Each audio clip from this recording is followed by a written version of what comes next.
Kupitia mitandao ya kijamii nimeona mgogoro wa matumizi ya ardhi kati ya halmashauri ya wilaya ya Geita na mwekezaji.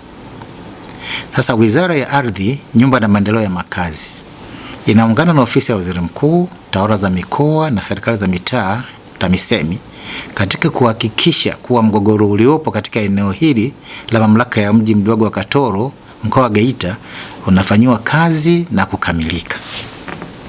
Nachukua fursa hii kuwakumbusha wamiliki wote wa maeneo yote nchini kuzingatia matumizi yaliyokusudiwa katika hati miliki zao.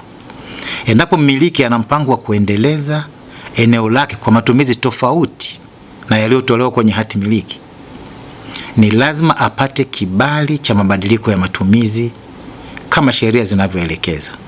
Hatua hii itahakikisha maeneo yanaendelezwa kwa kuzingatia mpango na hivyo kuondoa migongano ya matumizi, kutunza mazingira na kuweka unadhifu wa miji yetu.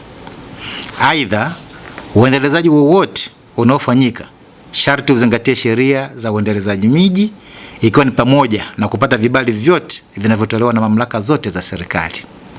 Kwa sasa wataalamu wangu wameungana na wataalamu wa Ofisi ya Waziri Mkuu, Tawala za Mikoa na Serikali za Mitaa TAMISEMI kushughulikia swala hili, na baada ya uchunguzi kukamilika kutatolewa taarifa rasmi ya pamoja.